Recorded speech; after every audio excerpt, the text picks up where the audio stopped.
Napoléon Bonaparte.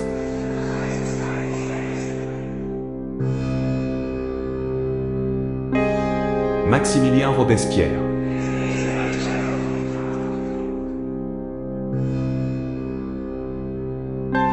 Jean-Paul Marat.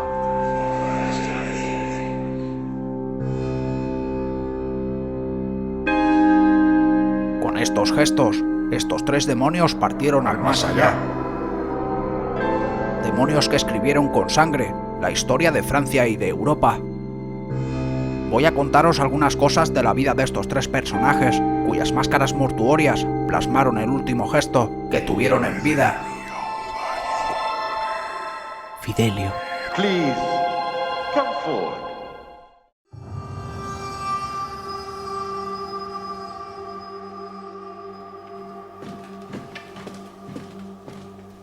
Sire. Sire. Qu'y a-t-il? Sire. Les Parisiens ont pris la Bastille.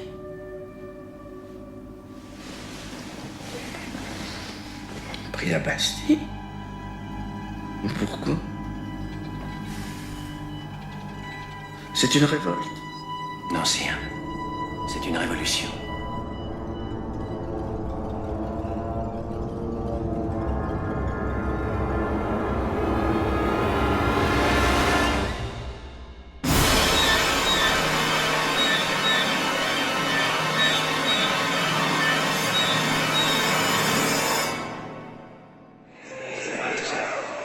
Entre septiembre de 1793 a julio de 1794 existió en Francia una época conocida como el Reinado del Terror, un periodo muy violento de caos y locura que ha quedado simbolizado para siempre en un invento que solo sirve para matar: la guillotina.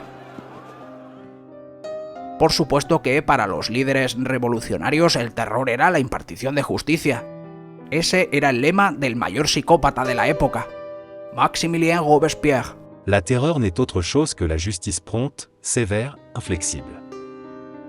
El tribunal revolucionario sentenció a miles y miles de personas a morir en ella: nobles, ciudadanos de a pie, intelectuales, políticos, prostitutas, todos ellos ejecutados con algún o ningún fundamento. La simple sospecha era motivo suficiente para ganarse una cita con Madame Guillotine.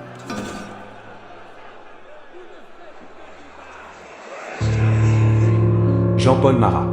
Uno de los tipos más temidos durante el reinado del terror fue Jean-Paul Marat, un médico francés conocido no por su afán de salvar vidas, sino de quitarlas. Durante la Revolución Francesa se identificó con la izquierda jacobina, abandonando la medicina para convertirse en periodista. Abrió su propio periódico llamado L'Ami du Peuple, es decir, el amigo del pueblo. En él abogaba por medidas violentas y radicales para avanzar en la revolución. Este amigo del pueblo se dedicaba a escribir en una lista los nombres y apellidos de las personas que él consideraba enemigos de la República. Después la publicaba en su panfleto. Las personas mencionadas en su lista negra eran acosadas y linchadas por turbas enfurecidas, incluso llevadas a la guillotina. Sus acusaciones no se guiaban por pruebas o indicios, se guiaba por rumores, pálpitos, sensaciones o por sus propios prejuicios. Y como la revolución no mejoró la vida de la gente, el hambre y la miseria se instaló en el pueblo. Hiperinflación, control de precios, escasez de alimentos, la gente necesitaba culpables, y con esa lista de pérfidos se calmaba el populacho. La amenaza de invasiones extranjeras y las tensiones políticas llevaron a Francia a un clima de paranoia y miedo. Por supuesto, la retórica inflamatoria de Marat contribuyó a empeorar ese ambiente. Pronto empezaron a circular rumores de que los prisioneros de las cárceles francesas estaban conspirando con fuerzas extranjeras para derrocar a la República y restaurar la monarquía. Esto exacerbó los temores y la paranoia entre los revolucionarios. Las consecuencias no tardaron en llegar, y en 1792 se asaltaron las cárceles y se produjeron las masacres de septiembre, uno de los sucesos más oscuros de la revolución, donde la justicia del populacho se convirtió en una carnicería abyecta propia de una película de terror. Marat nunca condenó estos acontecimientos. De hecho, estaba convencido de que la ira popular era el único medio para frenar a las legiones de traidores. Poco después de esos hechos, fue elegido diputado de la Convención Nacional. Como diputado, votó a favor de la ejecución de Luis XVI y fue conocido por su retórica inflamatoria y sus llamados constantes a la violencia. Marat luchó agriamente contra los girondinos moderados, asegurando que eran enemigos encubiertos del republicanismo, y llevó a su público a una violenta confrontación con ellos.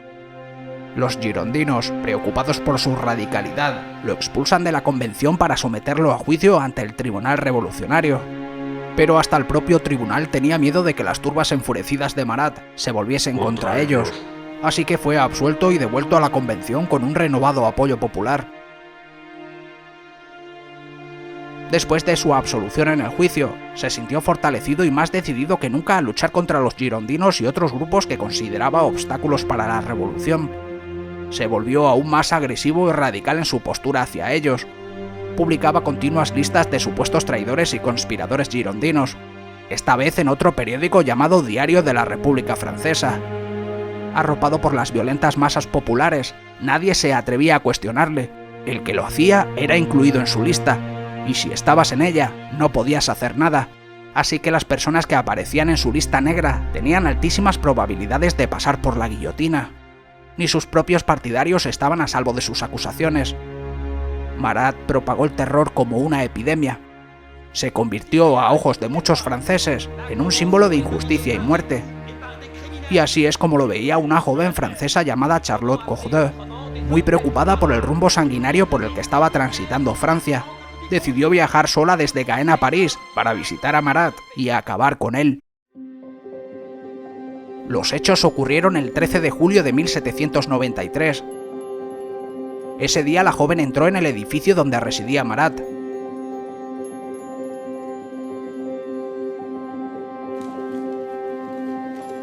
Al llamar a la puerta del apartamento, fue recibida por el ama de llaves, que la informó de que estaba enfermo y no podía recibirla.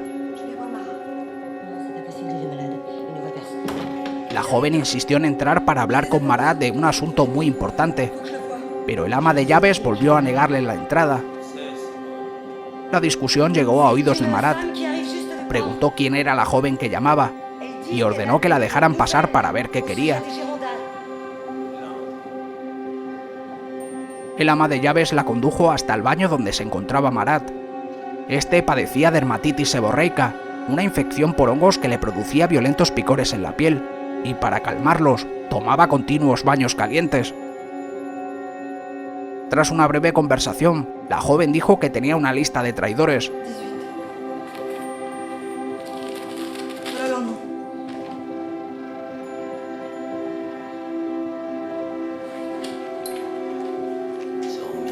Mientras Marat leía la lista ensimismado, la joven lo apuñaló.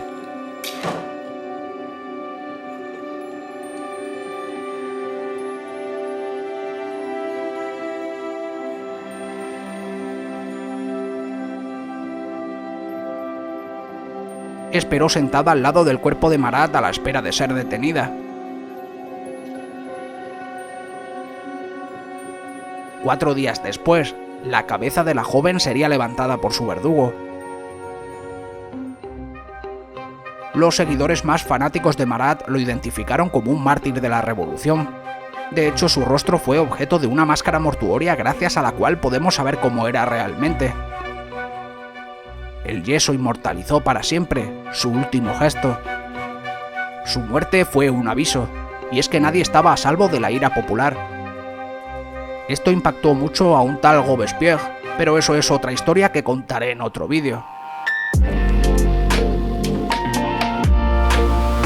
Suscríbete para ayudar al canal a seguir creciendo.